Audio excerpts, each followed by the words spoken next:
مولا سبھی اور کیا چاہتا ہے، بس مغفرت کی عطا چاہتا ہے۔ اس کے زیادہ مستحقین، اصل مستحقین، بہترین حقدار، سب سے اولین حقدار، ان کا بیان فرمایا ہے۔ قرآن مجید کے اندر کئی جگہ پر اللہ پاک نے جو ارشاد فرمائی ہے کہ ہر خاندان، ہر کنبے قبیلے میں سے کچھ لوگ ایسے ہونے چاہیے جو اپنے گھروں سے اس مقصد کے لیے نکلیں کہ وہ علم دین کے اندر سمجھ بوجھ حاصل کریں اور واپس آ کر کے اپنے کنبے قبیلے خاندان کو اللہ تبارک و تعالی کے احکامات سکھلائیں اور بتلائیں۔ یہ قرآن مجید کے اندر اللہ تبارک و تعالی نے کئی جگہوں پر اس مضمون، اس مفہوم، اس بات کو بیان فرمایا ہے۔ یہاں اس آیت کریمہ میں بھی ایسے ہی لوگوں کے بارے میں فرمایا گیا۔ حدیث پاک میں آتا ہے اس آیت کے شان نزول کے بارے میں کہ جب مدینہ منورہ سے مکہ مکرمہ کی طرف تقریباً 400 کے قریب مہاجرین صحابہ ہجرت کر کے مدینہ طیبہ پہنچے اور انہوں نے اپنے آپ کو وقف کر دیا صرف اور صرف دین کے لیے، دنیا کا کوئی کام بطور پیشے کے، بطور روٹی کمانے پیٹ پالنے کے انہوں نے اختیار نہیں کیا۔ بس نبی پاک صلی اللہ علیہ وسلم کی مجلس میں ہیں، آپ صلی اللہ علیہ وسلم کی سیرت صورت، آپ صلی اللہ علیہ وسلم کے اقوال و افعال، آپ صلی اللہ علیہ وسلم کا کردار و گفتار، اس کو دیکھ رہے ہیں، محفوظ کر رہے ہیں، یاد کر رہے ہیں۔ اور مسجد نبوی میں جو آج بھی چبوترے ہیں اصحاب صفہ کے، یہاں ان کا ڈیرا تھا۔ کھانے کے لیے، پہننے کے لیے، ضروریات زندگی کے لیے انہوں نے بطور پیشے اور کام کے کوئی ملازمت، کوئی تجارت باقاعدہ اختیار نہیں کی تھی۔ اللہ پاک نے جو بھیج دیا، کسی نے کوئی کھانے کو دے دیا تو کھا لیا، نہیں تو بھوکے پیاسے، لیکن دین کے کام کو نہیں چھوڑا۔ جہاں کہیں جہاد کے لیے کوئی لشکر تیار ہوا تو رسول اللہ صلی اللہ علیہ وسلم نے ان میں سے جتنوں کو پیش فرمایا اتنے ہی چلے گئے، وہ حاضر کھڑے ہیں۔ حضرت ابو ہریرہ رضی اللہ تعالی عنہ جو اصحاب الصفہ میں سے تھے، فرماتے ہیں بسا اوقات کھانا نہ ملنے کی وجہ سے، بھوک کی وجہ سے بے ہوش ہو جاتا اور لوگ سمجھتے اس کو مرگی کا دورہ پڑا ہے۔ اس وقت مرگی کے دورے کا علاج تھا، پاؤں کے اوپر، گردن کے اوپر پاؤں رکھ کے زور دیتے تھے، تو لوگ اس طرح کرتے، حالانکہ مجھے مرگی نہیں ہوتی تھی، میں تو بھوک کی وجہ سے بے ہوش ہو جاتا تھا۔ بسا اوقات مسجد نبوی کے خارجی راستے واپس جانے والے دروازے کے قریب بیٹھ جاتا، کھڑا ہو جاتا، ہر ساتھی جانے والے کو السلام علیکم کہتا۔ مقصد یہ تھا کہ شاید کوئی اپنے ساتھ لے جائے اور کھانے پینے کو کچھ دے دے۔ تو یہ حال تھا ان لوگوں کا جنہوں نے 24 گھنٹے کے لیے اپنے آپ کو اللہ کے دین کے لیے وقف کیا ہوا تھا، اور یہی وہ اسلام کا سب سے پہلا مدرسہ تھا جس کی درسگاہ مسجد نبوی تھی، اور استاذ محمد الرسول اللہ صلی اللہ علیہ وسلم تھے، اور طالب علم اصحاب صفہ، صحابہ کرام رضوان اللہ تعالی علیہم اجمعین جیسی قدسی صفات شخصیات تھیں۔ یہ بنیاد ہے، اور آج تک جو مدارس دینیہ ہیں یہ اسی کی شاخیں ہیں، اسی کی یادیں ہیں، اسی کے نمونے ہیں۔ لوگ یہ سمجھتے ہیں کہ یہ لوگ بڑے مالدار ہیں، اس لیے بے فکر ہو کر کے بیٹھے ہیں۔ رائیونڈ والوں کو بھی لوگ یہی سمجھتے ہیں، اور مدرسے والوں کو بھی لوگ یہی سمجھتے ہیں کہ ان کے پاس بڑا مال ہے، پتہ نہیں باہر سے ان کو فنڈنگ ہوتی ہے۔ لیکن یہ اللہ کے آسرے پہ ہوتے ہیں۔ اللہ تبارک و تعالی پر توکل کی وجہ سے مخلوق کے سامنے اپنی ضرورت کا اظہار نہیں کرتے، مخلوق سے لپٹ کر کے نہیں مانگتے، مخلوق سے اصرار کر کے نہیں مانگتے، بلکہ اگر کوئی سمجھدار بندہ خود سوچے کہ آخر یہ بھی تو انسان ہیں، کھانا پینا ان کی بھی تو ضرورت ہے، جیسے میری ضرورتیں ہیں ان کی بھی تو ضرورتیں ہیں، لہٰذا وہ خود علامتوں سے جان سکتا ہے کہ ان کی ضرورتیں ہیں، اور یہ ان کے مال کا سب سے افضل، سب سے بہترین، سب سے عمدہ اور اچھا مصرف ہے۔ اس لیے قرآن مجید کے اندر اللہ پاک ارشاد فرماتے ہیں للفقراء الذین احصروا فی سبیل اللہ، اصل حقدار تمہاری زکوٰۃ، تمہارے صدقے، تمہارے فطرانے، تمہارے عشر، تمہاری خیر خیرات کے وہ فقراء، وہ محتاج، وہ حاجت مند، وہ ضرورت مند ہیں، الذین احصروا، جو مقید کیے ہوئے ہیں، روکے ہوئے ہیں، اپنے آپ کو پابند کیے ہوئے ہیں اللہ کے راستے میں، دنیا کا کوئی کام بطور پیشے اور شغل کے اختیار نہیں کرتے۔ اور یہ کوئی نکما پن نہیں ہے، بلکہ یہ دین کے کام کے لیے یکسوئی ہے۔ یاد رکھیے، اگر کوئی بندہ دین کے کام کے ساتھ ساتھ دنیا کا کام کرتا ہے تو ایسے دین کا کام نہیں کر سکتا جیسے وہ بندہ کرتا ہے جو دنیا کو بالکل چھوڑ کے دین کا کام کرتا ہے۔ ہم نے طلباء کے اندر یہ بات اچھی طرح سے دیکھی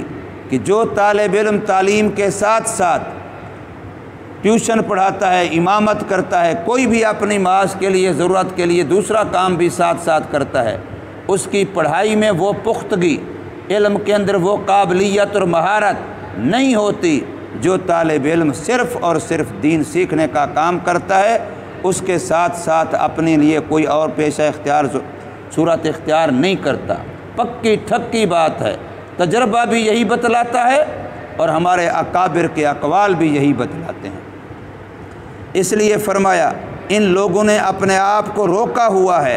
مقید کیا ہوا ہے، پابند کیا ہوا ہے اللہ کے راستے میں، علم دین کے لیے، دین سیکھنے کے لیے، دین کا علم اپنے سینوں میں محفوظ کرنے کے لیے۔ تو پھر ایسے لوگوں کے بارے میں رسول اللہ صلی اللہ علیہ وسلم نے بہت زیادہ بشارتیں دی ہیں، بہت زیادہ ان کے فضائل بیان فرمائے ہیں، مناقب بیان فرمائے ہیں۔ فرمایا یہ لوگ جس راستے سے چلتے ہیں ایسے سمجھو یہ جنت کے راستے میں چل رہے ہیں۔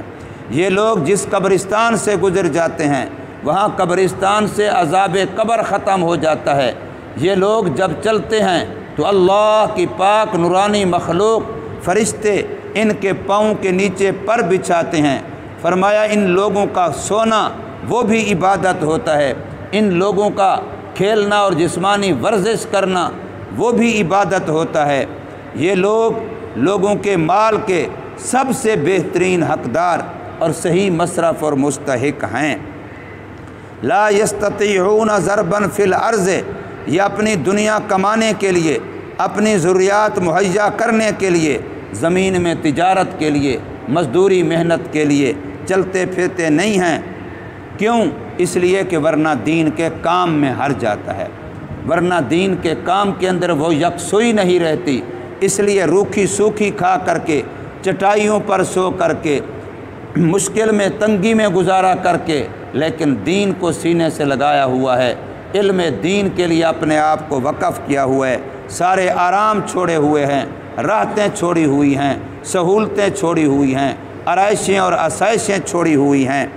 تو فرمایا یحسبہم الجاہل اغنیاء من التعفف، جو ناواقف لوگ ہیں وہ ان کو مالدار سمجھتے ہیں، غنی سمجھتے ہیں۔ کیوں؟ اس لیے کہ کسی کے سامنے ہاتھ نہیں پھیلاتے،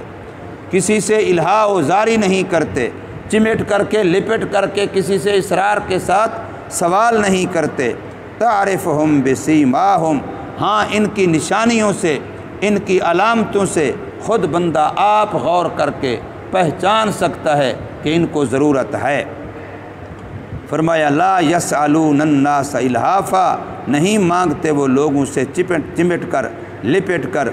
وما تنفقوا من خیر، فرمایا یاد رکھو اے لوگو جو بھی تم نیک اور اچھے کام میں حلال مال کو خرچ کرتے ہو فإن اللہ بہ علیم، اللہ اس کو اچھی طرح سے جانتا ہے، تمہارے دل کی کیفیت کو بھی جانتا ہے کہ تم نے کس نیت سے خرچ کیا ہے، اور اللہ تبارک و تعالی تمہارے مال کو بھی جانتا ہے کہ کیسا مال خرچ کیا ہے۔ اب عجیب بات ہے کہ سارا سال محلے کے اندر کوئی غریب ہے، کوئی یتیم ہے، کوئی بیوہ ہے، کوئی بیچارہ نادار ہے، غریب ہے، اس کو پوچھتا کوئی نہیں، اور ابھی 10 دن ہیں تو دیگیں بھی پک رہی ہیں، سبیلیں بھی لگی ہوئی ہیں، پانی کی الگ ہیں، شربت کی الگ ہیں، دودھ کی الگ ہیں، اب لوگوں کو ضرورت نہیں ہے، اب بلا بلا کے چمٹ کے پکڑ کے پلا رہے ہیں، اور یہی 10واں دن ختم ہوگا،